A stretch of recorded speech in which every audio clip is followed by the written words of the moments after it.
Janice, and thanks for that warm welcome. First of all, I think we should all recognise a debt of gratitude to PCS Left Unity for organising the meeting. It's been absolutely critical, to my mind, that as many activists from as many unions get together precisely for the reason that Janice described, to assess the situation we're in, work out what it is we want to do next, and ensure that the spirit of unity and cooperation at grassroots level of the trade union movement is maintained as much as possible. Because I think that is the key to us getting through this difficult period that we now find ourselves in. So I think it's a big congratulations to PCS Left Unity and also to everyone who's come. It's very early in January, as Janice has said, this is a major commitment that many people have made. I also want to thank those who've been prepared to speak. I particularly want to say publicly that I have nothing but admiration for those people in unions that don't operate a democratic culture, who witch hunt their activists when they're prepared to not toe the party line, sometimes speak at these events, and it's a brave thing to do. I want to say to those that not only do I admire you, but all of us should recognise that the importance in every union now of people being prepared to speak out and stand up in defence of their members' pensions. It's never been more important. And I hope the solidarity that we can generate at local level will mean that those who are in unions where a more open and democratic culture prevails will be able to offer full solidarity to those who may encounter some difficulties in the weeks and months ahead.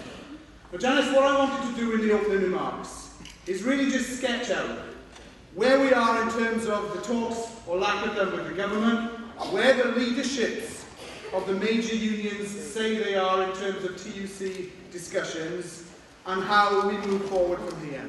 And in so doing, I think it is important that we have a bit of an analysis about how it could be that we go from the biggest, most successful strike in Britain in generations to seeing major parts of that coalition trying to withdraw from it before Christmas. Because I think that takes some explaining and some understanding. I think it's important that we deal with some of that. And in that sense, some people have said that over the last few weeks, PCS and others have broken with precedent. We appear to be criticising others, and we're saying things that are out with the normal rules of the game. Our attitude is simple. The stakes are absolutely massively high. And now is not the time to be observing diplomatic niceties. Now is the time to speak it as it is to all workers in Britain, so that people can... Yeah, I think the attendance at the conference is fantastic. I think the initiative of the PCS Left Unity in calling it was absolutely what we needed at this particular time.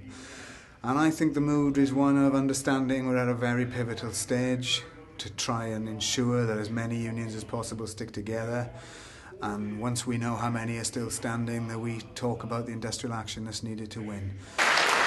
We all know in the trade union movement we face the biggest series of attacks by this government than any of us will ever have seen. The government's austerity programme seeks to make those with the least pay the biggest price to sort out an economic problem that they did not create.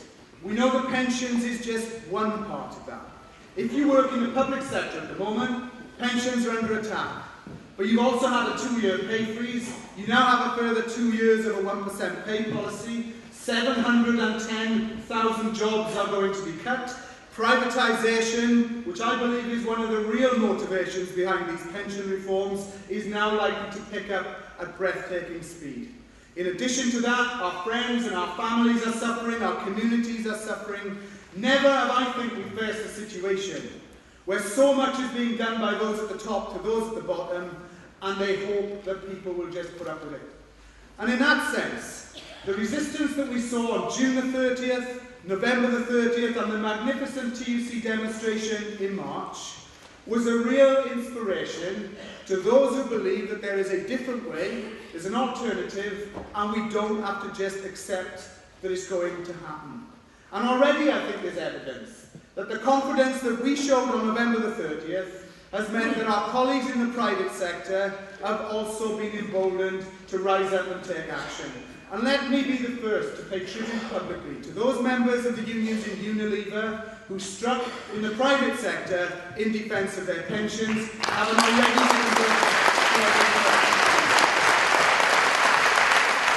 But the real message I think that everybody's supporting here is we went on strike against working longer, paying more and getting less, and everybody still faces exactly that, which is why we should continue to fight. I also want to say publicly that the four unions in June the 30th, the HEL, the UCU, the NUT and the PCS, should take great credit that their members were prepared to stand out front and transform the situation and take strike action when many, including those in our own movement, attacked us for being premature, for being strike happy, for talking about strikes or taking strikes when the government wanted to talk. It was a brave thing for people to do. But I tell you what, if you went to the TUC meeting that followed June the 30th, nobody could have failed to witness how that brilliant strike in the summer transformed the mood across the unions and across the country, and even infected those union leaders who did not want to be part of the struggle that we've seen in the run-up to November the 30th. So great credit goes to the 500,000 members of the teaching, education, lecturers unions and the PCS for the strike in June the 30th. And it paved the way for November the 30th. Now I think we should all not lose sight of the fact how brilliant November the 30th was. Up to 2 million people, 29 unions involved, dominated the media for weeks in advance, meant communities were discussing the issues of austerity and resistance the length and breadth of the land. It was one of the most inspiring days to be a trade unionist that I personally have seen in decades. And it showed us a glimpse of the power that the trade union movement potentially has when we work together and stand up to the government. And that is why the brilliance of that day means that the situation we find ourselves now is very serious and needs to be properly analysed about the way forward. And to do that, I think we have to understand that getting to November the 30th was not easy. It didn't happen on its own. All of the unions did not just conclude, now is the time to have a public sector-wide strike. Many of them resisted up until the end. The government believed we would never get the unity that we demonstrated, and therefore sat back in the mistaken belief that ultimately we would fracture even before the starting gun was fired, and they would be able to do separate deals in the separate schemes. And I have to say to you that the difficulty in getting to where we got was most clearly exposed in the talks that Kevin Courtney and I, along with other TUC leaders, went to with the government. Because not once, but twice, in June and on the 2nd of November, the most senior trade unionists in Britain, openly in front of government ministers at the negotiations, made it clear they did not agree with what we were saying. They did not agree that we should throw out the heads of agreement, and they made it clear that we spoke not for the trade union movement, but only for ourselves. And within hours of that meeting, the media was running reports of division, of people being loony lefties, and how the leadership of the TUC felt very uncomfortable with the whole thing. Seized on by government ministers to take it, as we know they took it further, to try and isolate those unions that they thought were most likely to stand up and resist, and try to demonise them while damning with faint praise the moderate unions who apparently want to represent their members, while those of us who don't just want to call strikes. I can't think of a more serious betrayal in the run-up to a national strike than the leaders of our movement telling government ministers they did not agree with where we stood, and actually they did not even agree that we should rule out in principle increasing the pension age and making red lines about the three key issues in this dispute. So it was difficult getting to November 30th, but we did get there, and it was the most magnificent day. And once the government had seen the power of what we did on November the 30th, I think they then decided that now is the time to move quickly and try to divide and split up the trade union movement. Now, I can't think of a more serious error when you just had the best strike that we've seen in this country for years, to suddenly all scatter off and disperse into separate scheme talks and indicate that settlements were possible within the government's central framework. And what is even more extraordinary is it was apparent to all of us that after the 2nd of November, when the government said increase of pension age to 68, increase of contributions, and change of indexation from RPI to CPI could not even be discussed in the schemes, it was an absolute red line, then the answer was obvious to me anyway, that unless the government made central concessions on those issues, it would be impossible to get an acceptable outcome in scheme-specific negotiations. Why? Because to do so means you have to give up on the pension age, give up on the re-indexation, and give up on asking people to pay more. You know something astonishing? Despite numerous appeals by us and others for the TUC to demand further central talks with the government, they failed to do so on any one occasion since the 2nd of November.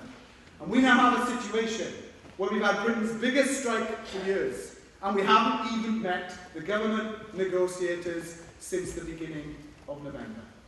It is how we got to a situation where those scheme talks have now started dealing with the detail, the sharing out of the pain, rather than negotiations designed to say we don't want any of the changes that you're imposing upon us.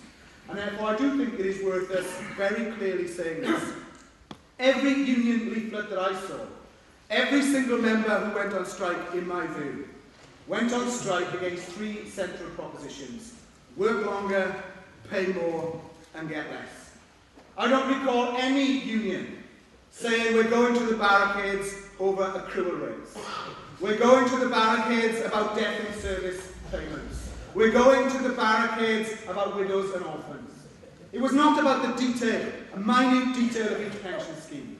It was about the central proposition of work longer, pay more, and get less. And comrades, if we are honest, every single person who went on strike still faces work longer, pay more, and get less. And if it was right to go on strike on November the 30th, and it was right to oppose this before the strike, it is absolutely right that we say now, we will not accept deals that force people to work longer, pay more, and get less. And I think it's really important that we do that.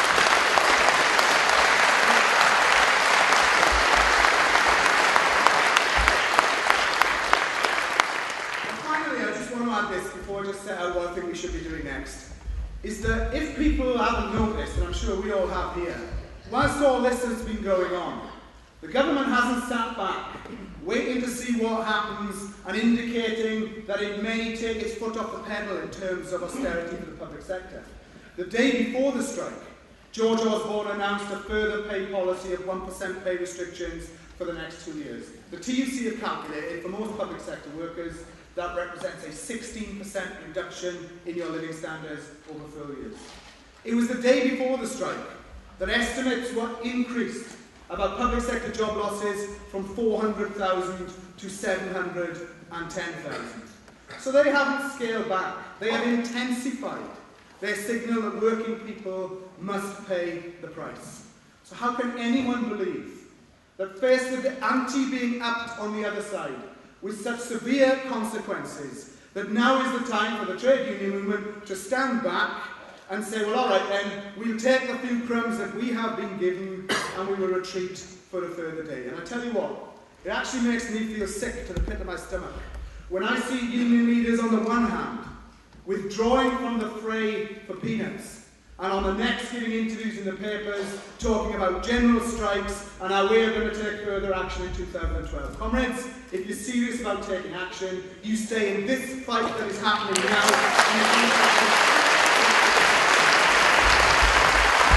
Our view is that what the TUC should do when it meets on Thursday is that everyone should say the heads of agreement are unacceptable, and we want to call a further national coordinated strike as an absolute matter of urgency. We think that the government is expecting least of all an announcement that there should be further strikes. So we're absolutely clear. We argued it in December, we argued it when everybody else was trying to bail out at the meeting just before Christmas, and we're going to argue it again this week. The way to force real concessions is to show them again that we are prepared to all strike together. And in so doing, I think we should recognise this. There are 3 of the 4 pension schemes that are unfunded, pay-as-you-go schemes, on which there's a great deal of similarity. The local government scheme is different. It is part funded. It does have assets. But the question we have to ask is, why would anybody not want to be part of a coalition of millions and take their chances in talks on their own scheme, having withdrawn from the fight for public sector pensions? I think we have to say, whether you're a council worker, a nurse, a civil servant, teacher or lecturer, the best chance of defending our pensions for the future is not to retreat to the different aspects of the scheme, but to stand together across the whole of the public sector. And in that sense, I struggle to see how it is a victory that in one scheme, where it's conceded that people's pension age will go to 68, where it's conceded their pension will be devalued by 20% because of the inflation indexation, that in some way it is a victory to defer contributions by 2 years. It is not a victory, it is a monumental defeat that you will see in the months and years ahead. And that is why I hope that people in the local government unions will also stay in the fight with health, with education and the civil service, because divided we are weaker, and the government know that. And anyone who thinks, well, maybe it's not quite as simple as that, let's look at the detail, I for once want to quote Danny Alexander and Francis Maud. Danny Alexander in Parliament before Christmas said the government has got everything it wanted without a single penny being put on the table. Francis Maud went further. He said, we have proved that strikes do not work. What an appalling situation it is that the Tories can conclude strikes don't work. We've had the biggest, most successful strike in Britain for decades, and we have the ability to do such more. It is absolutely, in my view, to their eternal discredit that senior union leaders have been prepared to allow that situation to happen, and that instead of us now talking about a further national strike of millions, we're having to talk about how do we keep people in the coalition in the next few weeks ahead. Is utterly disgraceful. And maybe understanding the deep-seated fatalism that actually exists in many of those unions is the only way we can unlock the key to working out how have they done it. How have they gone from saying on the 29th of November it wasn't good enough to saying on the 20th of December that it is good enough? And maybe this will give you some understanding. One of Britain's most senior union leaders took me aside in July, having had the spat with the government where apparently I was being too provocative because I didn't want to accept what was going on. And he said to me, and I quote, "You are mad if you think that strikes can change anything. Some of us still have the scars on our back of the defeat of the miners, and never again will we go back to the trade union movement being isolated. The answer has to be constructive engagement with the government and not belief that we can oppose them through industrial action." Now, I cannot think of a more profound miscalculation and misunderstanding about how these things are sorted. What I do know is that for all our eggs in the basket of clever negotiators, being told that we're all moderate and reasonable and hoping for the best will lead to the dismantling of our pension schemes for generations to come. I would choose every time the ability of working people to stand together, to take strike action, to force them to make concessions. And that, I think, is what we need to be concluded here today. So my final point, Janice, is this. If we understand how we've got to where we've got, if we understand how union leaders can talk about general strikes and the biggest strike since the miners 1 minute, and then the next minute spend the entire opening period of the most important TUC meeting in years slagging off the PCS and Janice Godrich and myself personally, then it begins, I think, to become clear about how the world is viewed by some people in the leadership of the unions. We have to say that's not how we do it. And that means all our energy has to be not accepting that the game is up, not accepting that there's only a few unions left, but actually redoubling our efforts to ensure in every union the argument was made, if it was right to strike together on November the 30th, it must be right to stand together now. And that is why I just want to say this really. Some people can sneer and say lobbies of meetings are not very good, that's not the way to do things. I can tell you as somebody who went into the TUC before Christmas, having hundreds of people outside demonstrating absolutely helps stiffen you up and feel confident So the PCS will be going to the TUC meeting on Thursday. and we will be arguing that there should be a further public sector-wide strike urgently on the same basis as November the 30th. But all the signs are that some unions want to pull away from that, and so our view is once we know who is left and who isn't, we want an urgent meeting of those unions who still want to fight on to discuss exactly the type of industrial action that is going to be needed to win. So I think today what we have to do is have a strategy to ensure that every activist and every member in every union understands where we are. They don't get blinded by 15 presentation slides that talk about accrual rates and finer details. We focus on the main issue. And that means that whilst it is right that PCS will call Thursday for further nationally coordinated action, we must not accept that unions have already withdrawn. And the immediate battle for us has to be doing whatever we can to support those activists in those unions where they're having to make arguments that are against a withdrawal of the pension spike. Now I'll leave you with this thought. Once we know how that outcome goes, we do have to consider the question of industrial action. The government and Parliament said before Christmas PCS was entirely isolated. We have now seen Unite in the health sector, Unite in the civil service, the NUT, the NAS, NIPSA, the POE, all unions that have said no, we are not going along with it, and it is to the credit of those unions. Let's hope there's a lot more.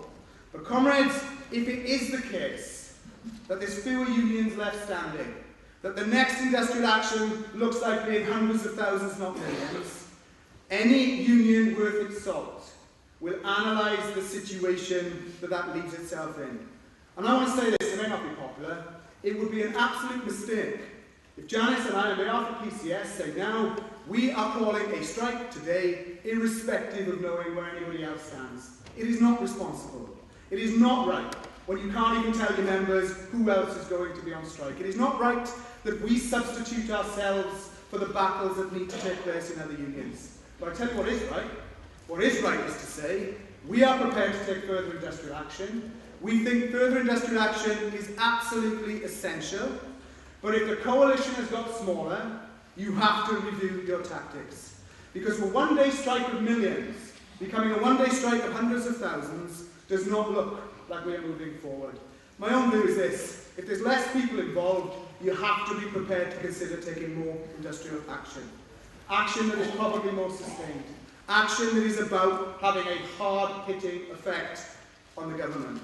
And to do that, we've got to sit down in a room, and all the unions that still want to fight on should be prepared to have that discussion to discuss further industrial action tactics. So in my final sentence, I say this, Janice. This is the most pivotal moment that we have been in for years. The strike was absolutely brilliant. The government are waiting to see what we do so that they can move on the offensive even more rapidly. We have to stop them. That means in the next few days and weeks, we try to keep as many unions standing out to resist as possible. If we get that coalition reinstated, there should be an immediate public sector-wide strike of millions.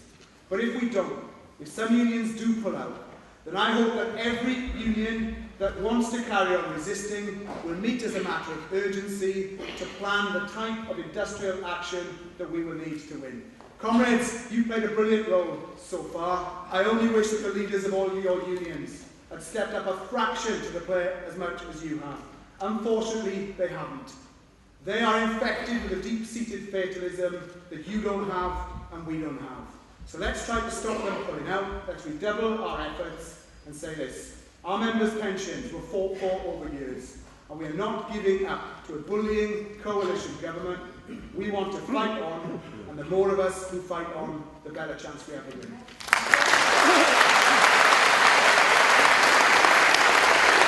Well, my main message, really, to the activists, to the backbone of the trade union movement, is that whatever the leadership of your union is saying, you were right to go on strike on the 30th, you're right to carry on opposing what's being done, and if we stick together, we've got a real chance. And hopefully as many unions as possible will do that. But whoever's left, it's important that we fight on to ensure we get decent pensions.